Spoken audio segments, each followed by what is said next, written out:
Este canal no busca asustarte de inmediato. Primero deja que el silencio hable, que la noche se acerque y que las historias encuentren su camino. Cada relato guarda algo que no siempre quiere ser descubierto. Si el miedo te llama, deja tu like y suscríbete. Hay trabajos que la gente común nunca considera hacer. Empleos que existen en las sombras de la sociedad, necesarios pero invisibles para la mayoría. Trabajos que requieren de personas especiales, con estómagos fuertes y mentes preparadas para lo que otros no pueden soportar. Durante años trabajé en oficinas, con horarios normales y compañeros de trabajo que hablaban de sus familias durante el almuerzo. Pero la vida tiene formas extrañas de llevarte por caminos que nunca imaginaste. A veces, cuando el dinero escasea y las opciones se agotan, terminas aceptando empleos que jamás pensaste hacer. Mi nombre es Roberto Mendoza García. Tengo 42 años y soy originario de Guadalajara, Jalisco. Lo que voy a contarles sucedió hace 3 años, cuando perdí mi empleo en una empresa de seguros y me vi obligado a buscar trabajo donde fuera. Fue entonces cuando encontré un anuncio en el periódico que cambiaría mi vida para siempre.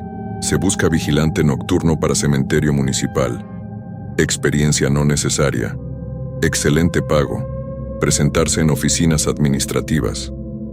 El sueldo era el doble de lo que ganaba en mi trabajo anterior.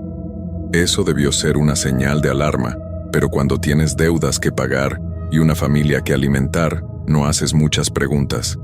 Además, pensé que vigilar un cementerio no podía ser tan difícil.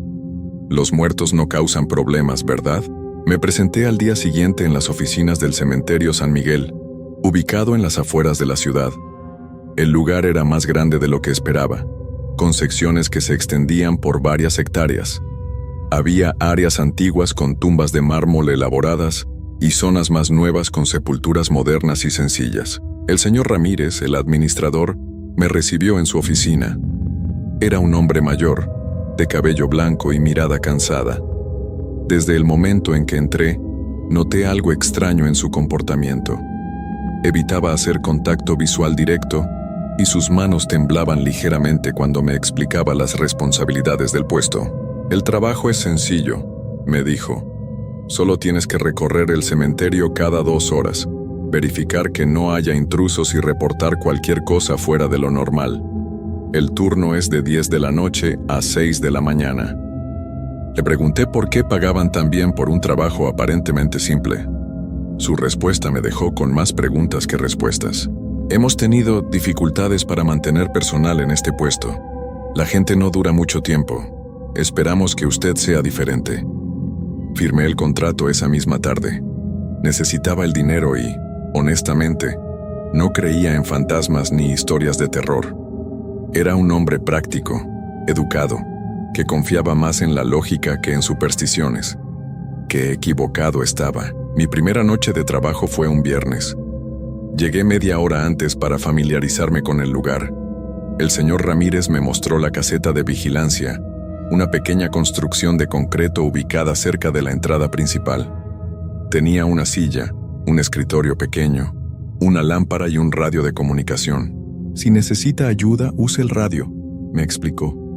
Siempre hay alguien en la central que puede escucharlo. También tiene aquí una linterna potente y las llaves de todas las secciones.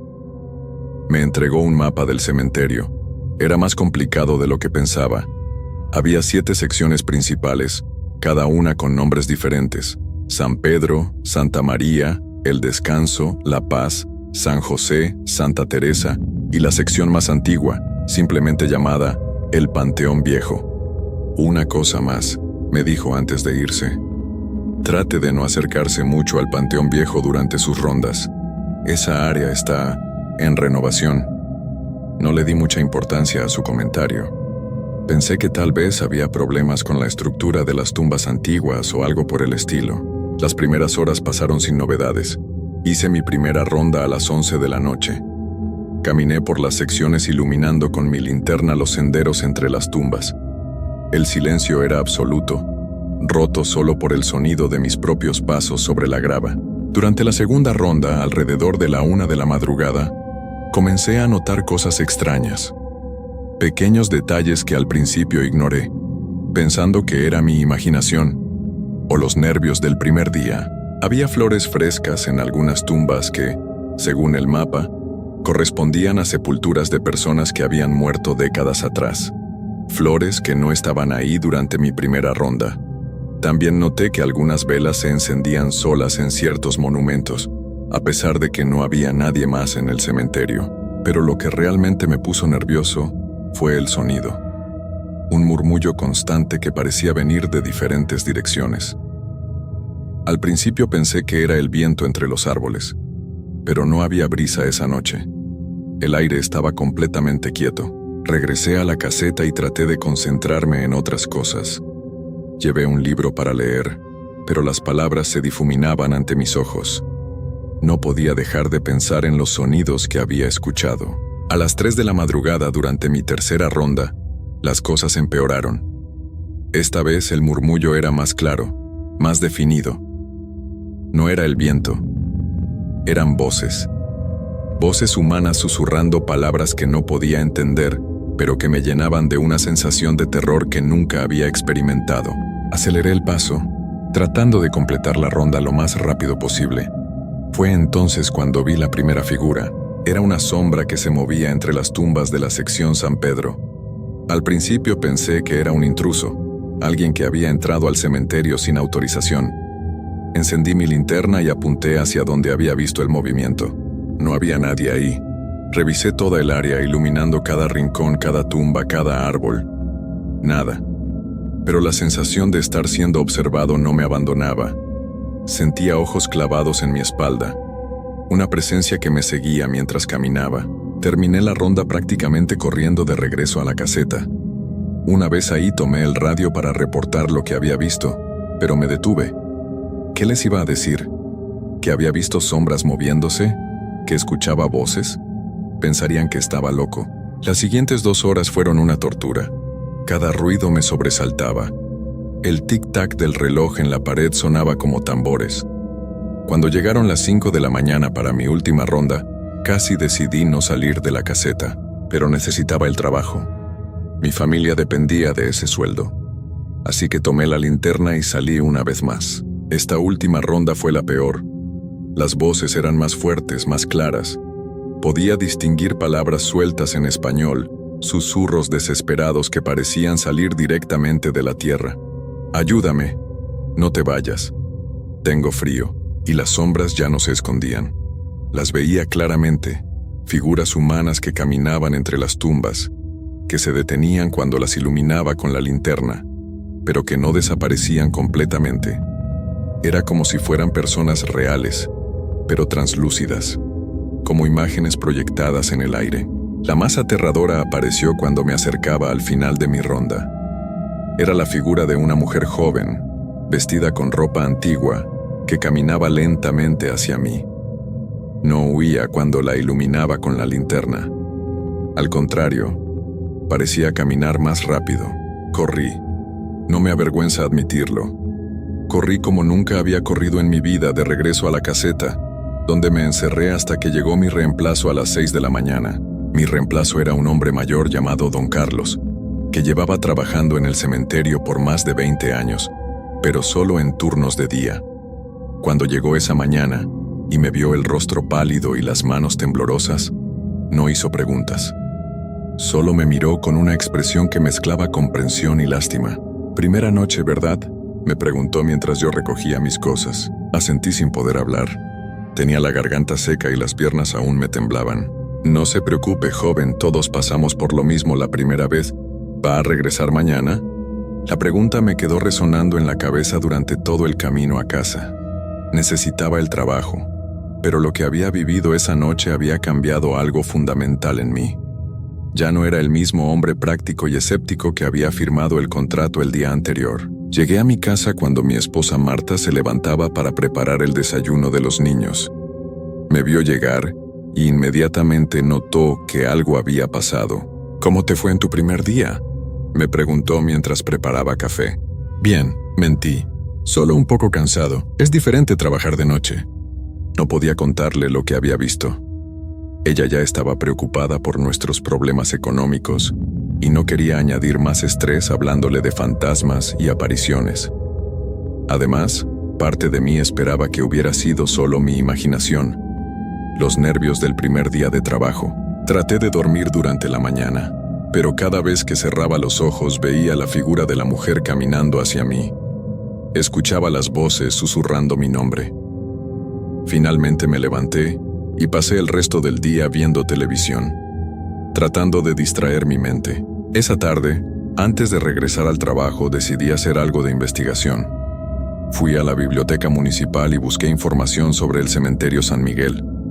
Lo que encontré no me tranquilizó para nada. El cementerio había sido construido en 1890, sobre lo que anteriormente había sido un hospital para enfermos mentales. El hospital se había cerrado después de varios escándalos relacionados con maltratos a los pacientes. Muchas personas habían muerto ahí en circunstancias extrañas, pero lo más perturbador era la información sobre los vigilantes nocturnos. En los últimos 5 años, habían contratado a más de 30 personas para ese puesto. La mayoría renunciaba después de la primera semana, algunos después de una sola noche. Hubo un caso particularmente extraño de un vigilante llamado Miguel Torres, que había trabajado ahí durante 3 meses antes de desaparecer completamente. Su familia lo reportó como desaparecido, pero la policía nunca encontró pistas de lo que le había pasado. Simplemente se desvaneció una noche durante su turno. A pesar de toda esta información, regresé al trabajo esa segunda noche. La necesidad económica era más fuerte que mi miedo, pero esta vez fui mejor preparado. Llevé una radio portátil para tener música de fondo, más agua y algunos snacks para mantenerme despierto y alerta. El señor Ramírez no estaba cuando llegué. En su lugar encontré una nota con instrucciones especiales para esa noche. Había habido reportes de vandalismo en la sección Santa María y necesitaba prestar especial atención a esa área durante mis rondas. La segunda noche comenzó de manera similar a la primera. Las primeras 2 horas fueron relativamente tranquilas. Solo escuchaba los sonidos normales de la noche: grillos, el viento suave entre los árboles, el tráfico lejano de la carretera. Pero durante mi primera ronda, noté algo que me puso inmediatamente en alerta. Había luces encendidas en la sección del Panteón Viejo, el área que el señor Ramírez me había dicho que evitara. No eran luces eléctricas, sino un resplandor suave y amarillento, como de velas o linternas. Mi primer instinto fue investigar. Tal vez había intrusos en esa sección, pero cuando me acerqué a la entrada del Panteón Viejo, algo me detuvo. El aire se sentía diferente ahí, más pesado, más frío, y había un olor extraño, como de flores podridas mezclado con tierra húmeda. Las luces parpadeaban y se movían entre las tumbas antiguas. Podía ver figuras moviéndose, pero no lograba distinguir si eran personas reales o las mismas apariciones que había visto la noche anterior. Decidí no entrar.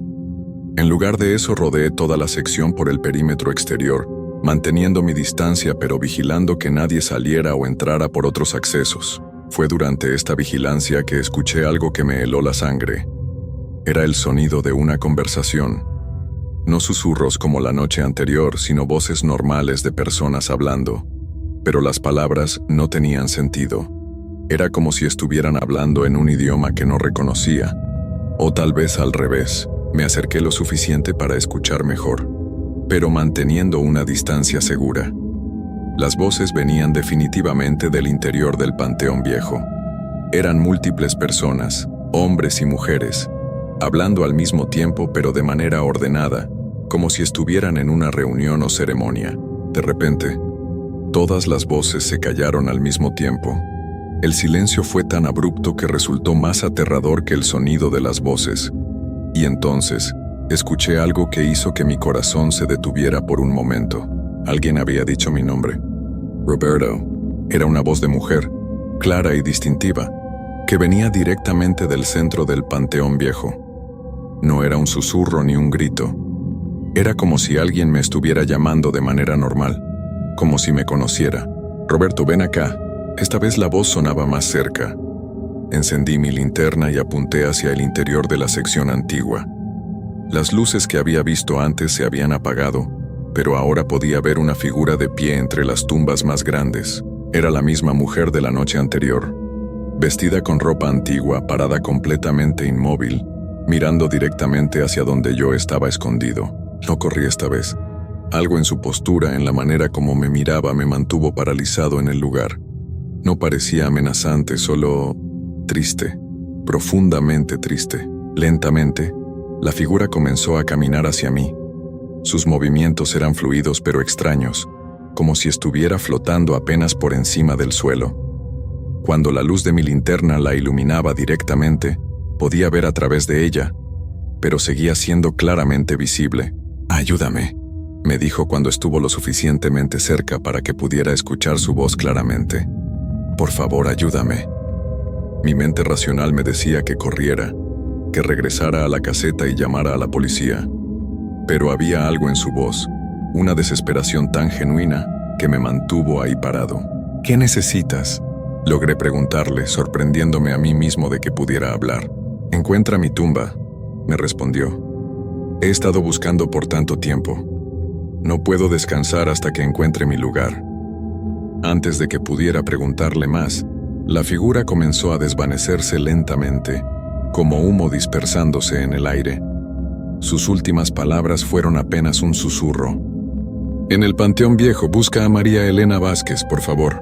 Y entonces desapareció completamente, dejándome solo en la oscuridad con más preguntas que respuestas. El resto de esa noche pasó sin más incidentes sobrenaturales, pero no pude dejar de pensar en lo que había visto y escuchado. Cuando terminó mi turno, en lugar de irme directamente a casa, decidí quedarme y hablar con don Carlos. Le conté todo lo que había pasado. Esperaba que me mirara como si estuviera loco, pero su reacción fue completamente diferente. «Ah, María Elena», dijo con un suspiro. «Ya era hora de que alguien más la viera». «¿La conoces?», le pregunté a don Carlos, sintiendo un escalofrío recorrer mi espalda. El hombre mayor se sirvió una taza de café de su termo y me miró con expresión seria. María Elena Vázquez murió en 1954. Tenía apenas 23 años. Fue una de las últimas pacientes del hospital que había aquí antes de que construyeran el cementerio. «¿Paciente del hospital?», pregunté, recordando lo que había leído en la biblioteca. «Sí, del Hospital San Rafael para enfermos mentales. Según los registros que he visto, ella no estaba realmente enferma. Su familia la internó porque había quedado embarazada sin estar casada.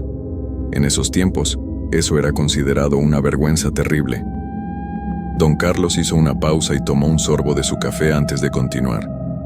«La pobre muchacha murió durante el parto, tanto ella como el bebé, pero aquí viene lo extraño. Nunca la enterraron en el cementerio oficial. Su familia se avergonzaba tanto que la sepultaron en secreto, en algún lugar del terreno del hospital, antes de que lo demolieran». «¿Entonces su tumba está perdida?». «Exactamente. Cuando construyeron el cementerio sobre los terrenos del hospital, simplemente pavimentaron y construyeron encima de todo. Nadie se molestó en trasladar los cuerpos que habían sido enterrados irregularmente. María Elena quedó sepultada en algún lugar bajo el Panteón Viejo, pero nadie sabe exactamente dónde. La historia me puso la piel de gallina. ¿Por eso aparece? ¿Porque no puede encontrar su tumba? Eso es lo que creemos varios de los que trabajamos aquí. Ella ha estado apareciendo durante décadas, siempre pidiendo ayuda para encontrar su lugar de descanso. Muchos vigilantes la han visto, pero ninguno ha sabido qué hacer para ayudarla». «¿Y por qué nadie ha tratado de encontrar su tumba?». Don Carlos me miró como si la respuesta fuera obvia. «¿Dónde exactamente sugiere que busquemos? El Panteón Viejo tiene cientos de tumbas. Tendríamos que excavar medio cementerio. Además, la administración no autoriza ese tipo de búsquedas. Dicen que sería una falta de respeto hacia los otros difuntos». Pasé el resto del día pensando en María Elena. Por primera vez desde que había empezado a trabajar en el cementerio, no sentía miedo sino compasión. La idea de que una mujer joven hubiera estado buscando su lugar de descanso durante casi 70 años me partía el corazón. Esa tarde, antes de mi tercer turno, regresé a la biblioteca. Esta vez busqué información específica sobre el Hospital San Rafael. y los registros de defunciones de 1954. Lo que encontré fue limitado, pero había una pequeña nota en un periódico local de la época. Joven mujer fallece durante parto en Hospital San Rafael. María Elena Vázquez, de 23 años, murió ayer junto con su hijo nonato. La familia solicita privacidad durante este momento difícil. No había más detalles, pero al menos confirmaba la historia que don Carlos me había contado. También encontré un plano muy antiguo del hospital, donde se mostraba la ubicación de un pequeño cementerio no oficial en la parte trasera del edificio principal. Comparando este plano con el mapa actual del cementerio, calculé que la ubicación aproximada de ese cementerio no oficial estaría justo en el corazón del Panteón Viejo, cerca de los monumentos más antiguos. Esa noche llegué al trabajo con una determinación diferente. No iba a huir si María Elena aparecía otra vez. Iba a tratar de ayudarla. Las primeras horas pasaron tranquilas. Durante mi primera ronda a las 11, recorrí todas las secciones normalmente, pero dediqué más tiempo al Panteón Viejo. Estudié la disposición de las tumbas antiguas, tratando de imaginar dónde podría estar enterrada María Elena. Los monumentos más antiguos databan de la década de 1890, justo cuando se construyó el cementerio. Pero había un área en particular que me llamó la atención. Era un espacio circular rodeado por grandes tumbas de mármol, pero el centro estaba vacío, solo cubierto de césped. No había ninguna sepultura marcada ahí. Durante mi segunda ronda, alrededor de la 1 de la madrugada, regresé a esa área específica. Usé mi linterna para examinar el suelo más de cerca. El césped era más nuevo que en el resto del cementerio, como si hubiera sido replantado recientemente para cubrir algo. Fue entonces cuando sentí su presencia. «Has regresado». Escuché su voz detrás de mí. Me di vuelta lentamente. María Elena estaba parada a unos metros de distancia, pero esta vez se veía más sólida, más real. Podía distinguir los detalles de su rostro y su vestimenta con mayor claridad. «Vine a ayudarte», le dije, sorprendiéndome de lo natural que sonaba mi voz. «Creo que sé dónde podrías estar enterrada». Sus ojos se iluminaron con algo que parecía esperanza. «¿De verdad? ¿Sabes dónde estoy?», señalé hacia el área circular vacía. «¿Podría ser ahí?». Según los registros que encontré, había un cementerio pequeño justo en esta ubicación cuando este lugar era un hospital. María Elena caminó hacia el área que había señalado. Cuando pisó el césped en el centro del círculo, su figura se volvió más brillante, más definida. «Sí», susurró. «Puedo sentirlo. Estoy aquí abajo, pero hay algo más». «¿Qué quieres decir?». «No estoy sola. Hay otros conmigo. Otras personas que fueron enterradas aquí cuando era hospital. Todos estamos perdidos, todos buscando nuestro lugar». Mientras hablaba, comencé a ver más figuras apareciendo en el Panteón Viejo. Eran translúcidas como María Elena, pero cada vez más visibles. Hombres y mujeres de diferentes edades, todos vestidos con ropa de épocas pasadas. Algunos parecían pacientes del hospital, otros tal vez personal médico. Todos tenían la misma expresión de confusión y tristeza. «¿Cuántos son?», pregunté, sintiendo un nudo en la garganta. «No lo sé exactamente. Decenas, tal vez más.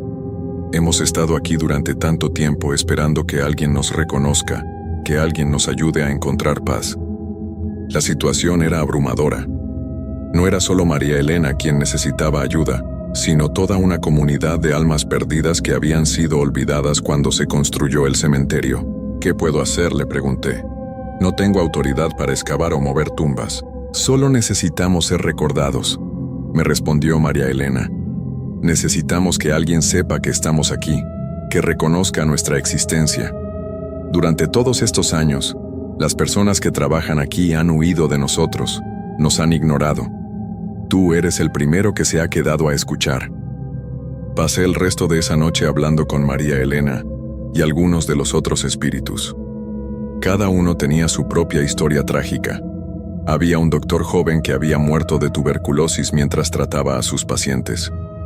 Una enfermera que se había suicidado después de presenciar los abusos que ocurrían en el hospital. Varios pacientes que habían muerto en circunstancias sospechosas. Todos tenían algo en común. Habían sido enterrados de manera irregular, sin ceremonias apropiadas, sin reconocimiento oficial de sus muertes. Sus familias los habían abandonado o se habían avergonzado de ellos. El hospital había encubierto sus muertes para evitar escándalos. Cuando amaneció y llegó don Carlos, les prometí a todos que haría algo para ayudarlos. No sabía exactamente qué, pero no podía simplemente ignorar lo que había descubierto. Le conté todo a don Carlos. Esta vez no se sorprendió para nada. Siempre supe que había más, me dijo. Durante mis 20 años trabajando aquí he visto cosas, he escuchado historias, pero nunca nadie se había quedado lo suficiente para entender realmente lo que está pasando. ¿Qué crees que deba hacer? Bueno, hay una persona que podría ayudar. Padre Miguel, el capellán del cementerio. Él ha estado aquí casi tanto tiempo como yo. Si alguien puede hacer algo oficial para reconocer a esas almas perdidas, sería él. Esa tarde fui a buscar al Padre Miguel. Lo encontré en la pequeña capilla ubicada en la entrada del cementerio. Era un hombre de edad media, con cabello gris y una sonrisa amable. Cuando le conté mi historia, no mostró ningún signo de incredulidad. Roberto, me dijo después de escuchar todo, lo que me describes no me sorprende. He sentido presencias en este lugar durante años, especialmente en el Panteón Viejo. Siempre he sospechado que había almas en pena que necesitaban ayuda. ¿Puede hacer algo para ayudarlos? Por supuesto. Puedo organizar una misa especial de difuntos, una ceremonia para reconocer y bendecir a todas las almas que descansan en este lugar, incluidas aquellas que no tienen tumbas marcadas. No puedo promover excavaciones, pero sí puedo ofrecer reconocimiento espiritual. Acordamos realizar la ceremonia la siguiente semana. Mientras tanto, continué con mis turnos nocturnos, pero ahora con una perspectiva completamente diferente. Ya no tenía miedo de las apariciones. Al contrario, esperaba verlas para poder contarles sobre los planes para la ceremonia. María Elena y los otros espíritus parecían más tranquilos cuando les expliqué lo que el Padre Miguel iba a hacer. Por primera vez en décadas, tenían esperanza de encontrar paz, pero lo que no sabía era que mi participación en esta situación había despertado algo más en el cementerio. Algo mucho más oscuro y peligroso que las almas perdidas que había estado tratando de ayudar. La ceremonia estaba programada para el viernes por la noche, justo después de mi turno. Durante los días previos, noté cambios inquietantes en el cementerio. Las apariciones de María Elena y los otros espíritus se habían vuelto menos frecuentes, como si algo los estuviera manteniendo alejados.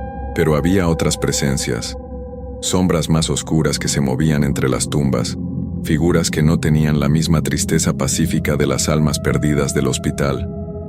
Estas nuevas entidades emanaban algo diferente: rabia, malevolencia, una energía que me ponía los nervios de punta.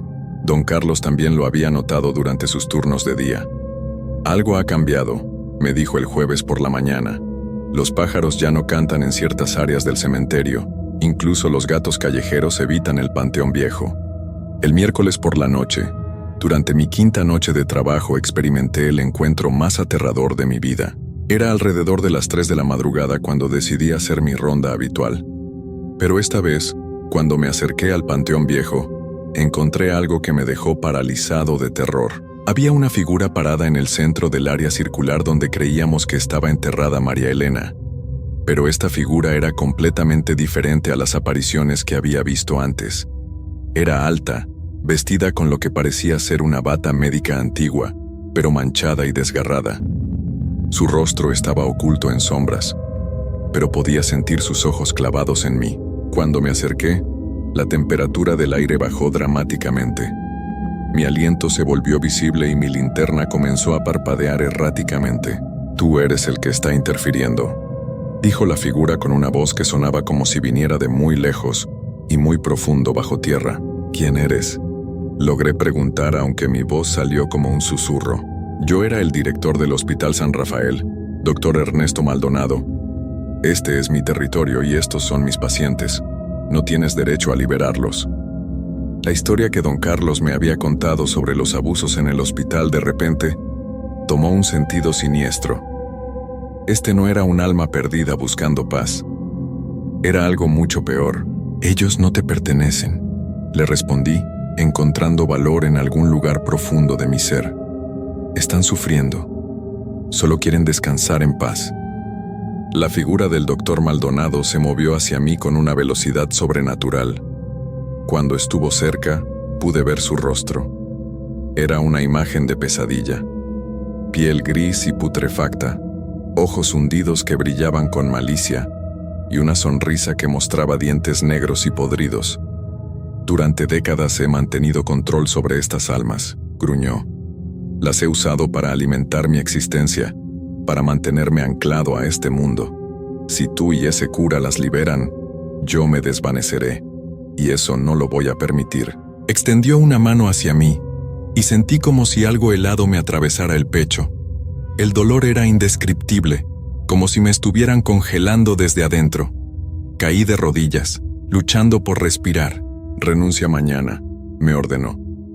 Cancela la ceremonia. Olvida todo lo que has visto aquí. Si no lo haces, te arrastraré conmigo al lugar donde he estado durante todos estos años. Antes de que pudiera responder, el doctor desapareció, pero el dolor en mi pecho persistió durante el resto de la noche. El jueves por la mañana fui directamente a buscar al padre Miguel. Le conté sobre mi encuentro con el doctor Maldonado. El sacerdote escuchó con expresión grave. «Roberto», me dijo finalmente, «lo que me describes confirma mis peores sospechas. Hay entidades que se alimentan del sufrimiento de otras almas. Si este doctor Maldonado ha estado manteniendo a las almas del hospital como prisioneras, entonces la ceremonia es más importante de lo que pensaba». Pero me amenazó. Dijo que me haría daño si seguimos adelante. Esas amenazas son reales, no voy a mentirte. Pero piensa en María Elena y los otros.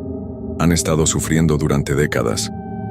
¿No merecen la oportunidad de encontrar paz? Pasé todo el día pensando en la decisión que tenía que tomar. Por un lado, tenía miedo por mi seguridad y la de mi familia. Por otro lado, no podía olvidar la expresión de esperanza en los ojos de María Elena cuando le prometí que la ayudaría. Esa noche, mi sexta noche de trabajo, llegué al cementerio determinado a seguir adelante con la ceremonia. Pero también estaba preparado para lo peor. El padre Miguel llegó a las 11 de la noche, acompañado por don Carlos y 2 voluntarios de la parroquia. Llevaban velas, agua bendita y un pequeño altar portátil. Nos dirigimos al Panteón Viejo en procesión silenciosa. Desde el momento en que entramos a esa sección, pudimos sentir la tensión en el aire. Las temperaturas eran anormalmente frías y había un zumbido constante que parecía venir de debajo de la tierra. El padre Miguel comenzó la ceremonia en el centro del área circular.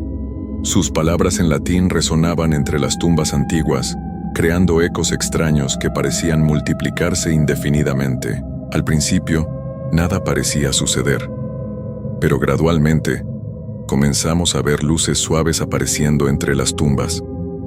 Las figuras de María Elena y los otros espíritus se materializaron lentamente, pero esta vez se veían diferentes, más tranquilos, más en paz. «Gracias», susurró María Elena, y por primera vez desde que la conocí sonrió. Pero justo cuando la ceremonia llegaba a su clímax, la temperatura bajó aún más dramáticamente.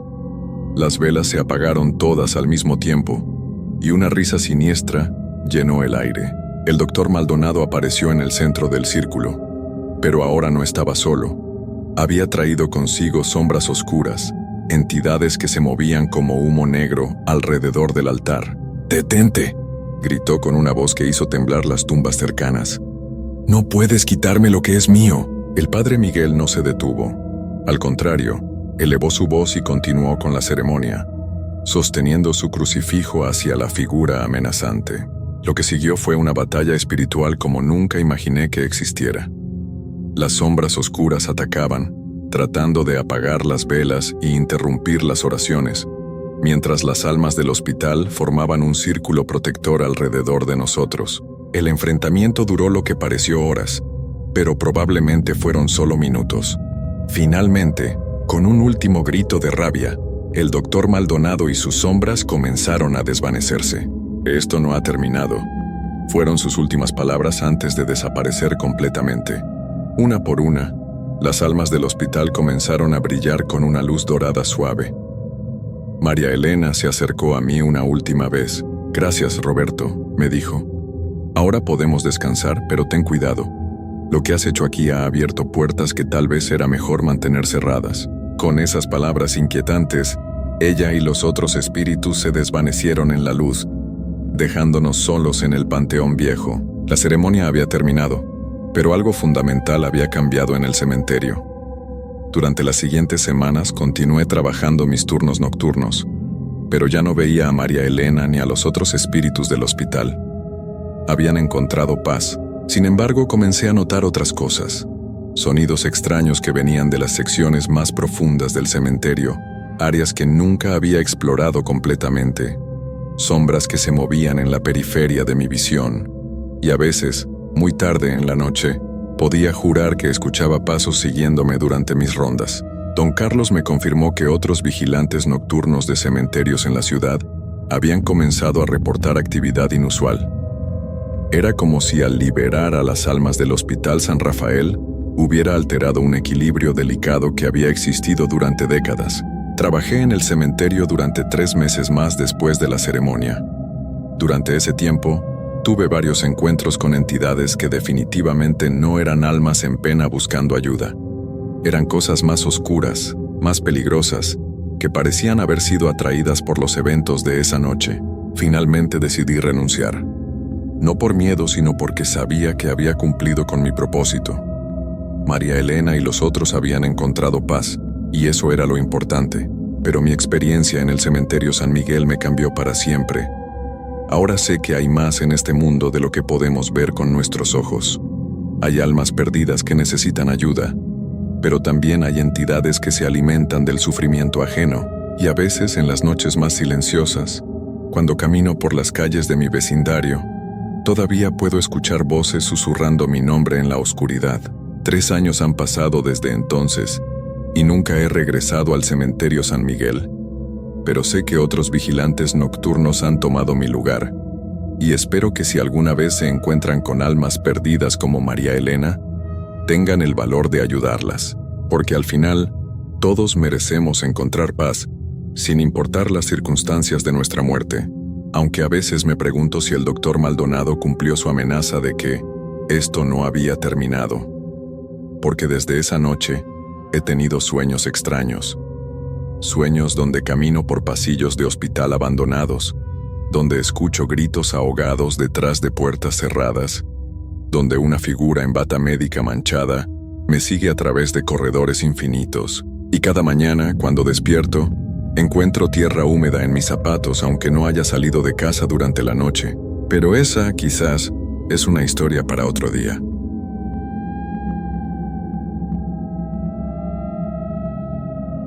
Hay cosas en la vida que uno nunca debería tomar a la ligera. Los trabajos nocturnos, por ejemplo, tienen algo que cambia a las personas. No es solo el cansancio o la falta de sueño. Es algo más profundo, algo que se mete en tu mente cuando el mundo se queda en silencio. Y tú eres el único despierto en kilómetros a la redonda. Mi nombre es Roberto Hernández Morales. Tengo 26 años y soy originario de Guadalajara, Jalisco. Lo que voy a contarles pasó hace 3 meses, pero juro que cada noche lo revivo como si fuera la primera vez. Todavía me despierto sudando frío, con el corazón latiendo tan fuerte que siento que se me va a salir del pecho. Todo comenzó cuando conseguí trabajo en un Oxxo, que está sobre la carretera libre a Chapala, en las afueras de la ciudad. Era un lugar solitario, rodeado de terrenos baldíos y con muy poco tráfico después de las 10 de la noche.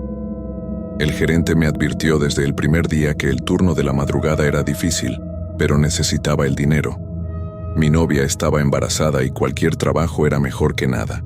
La primera semana fue normal.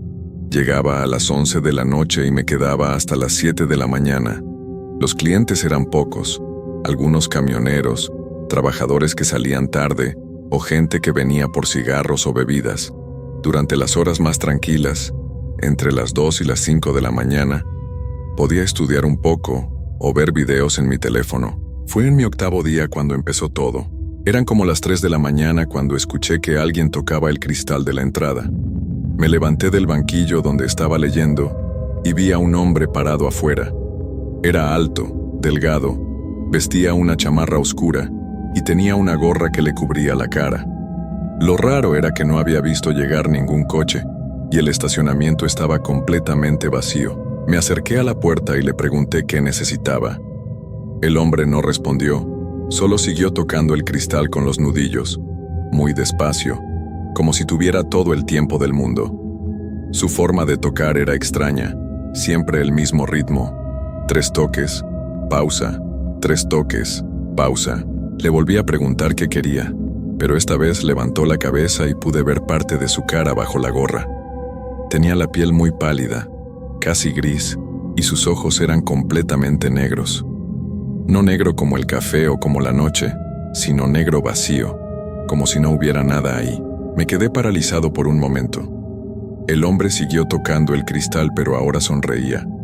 Su sonrisa era demasiado ancha, mostraba dientes que parecían demasiado blancos, demasiado perfectos.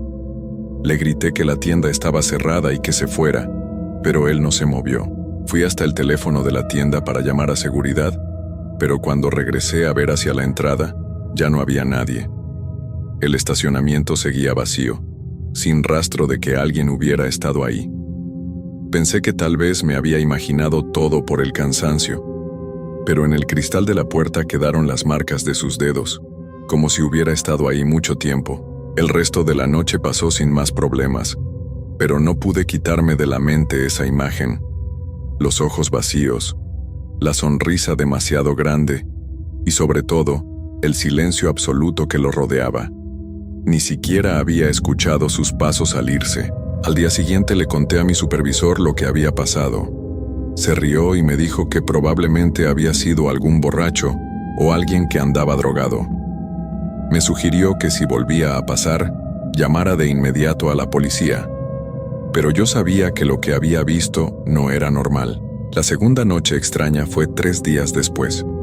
Todo iba tranquilo hasta que, alrededor de las 2 de la mañana, se fue la luz. No era raro que pasara en esa zona, así que encendí mi linterna y busqué el generador de emergencia.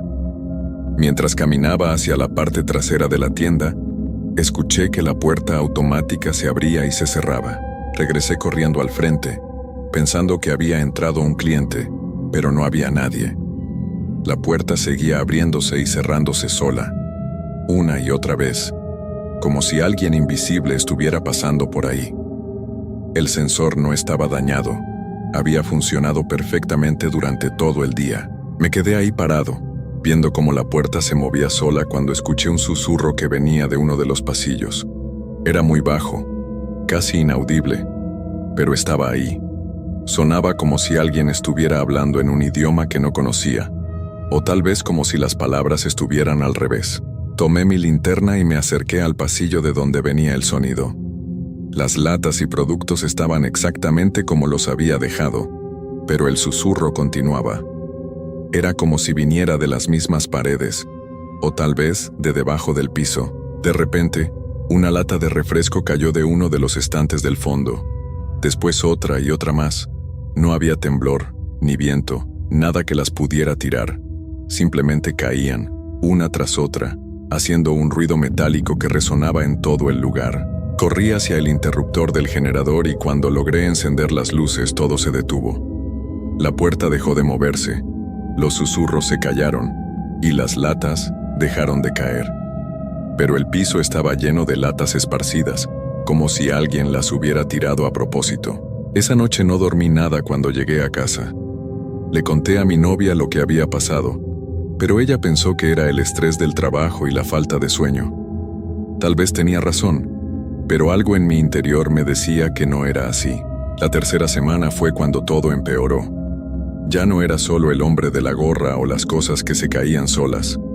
Ahora escuchaba voces que venían de la cámara de refrigeración, como si hubiera gente platicando adentro, pero cuando iba a revisar, solo encontraba las bebidas y los productos lácteos ordenados como siempre. Las cámaras de seguridad comenzaron a fallar también. Se apagaban y se encendían solas. Y cuando las revisaba al día siguiente, Aparecían grabadas horas de pura estática gris. Mi supervisor me dijo que era problema del sistema viejo, pero yo sabía que algo más estaba pasando. Una noche, mientras organizaba los productos del pasillo central, sentí que alguien me observaba. Levanté la vista y ahí estaba otra vez el hombre de la gorra, pero esta vez estaba adentro de la tienda, parado al final del pasillo. No había escuchado entrar a nadie y estaba seguro de que había cerrado la puerta con seguro. Se quedó ahí parado, inmóvil, mirándome con esos ojos completamente negros. Esta vez pude verlo mejor. Su piel no solo era pálida, sino que parecía translúcida, como si fuera de cera derretida. Sus manos colgaban a los lados de su cuerpo de una forma extraña, como si no tuviera huesos. Le grité que saliera de la tienda, que iba a llamar a la policía, pero él empezó a caminar hacia mí. Sus pasos no hacían ruido, y mientras se acercaba, pude darme cuenta de que sus pies no tocaban completamente el suelo. Se deslizaba más que caminar. Corrí hacia el teléfono, pero cuando marqué el número de emergencias, solo escuchaba estática. El hombre siguió acercándose, y ahora podía escuchar que susurraba algo.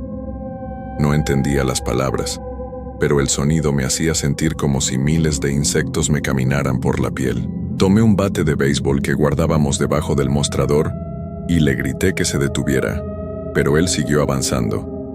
Cuando estuvo a menos de 2 metros de mí, cerré los ojos y le pegué con todas mis fuerzas. Pero el bate atravesó el aire como si no hubiera nada ahí.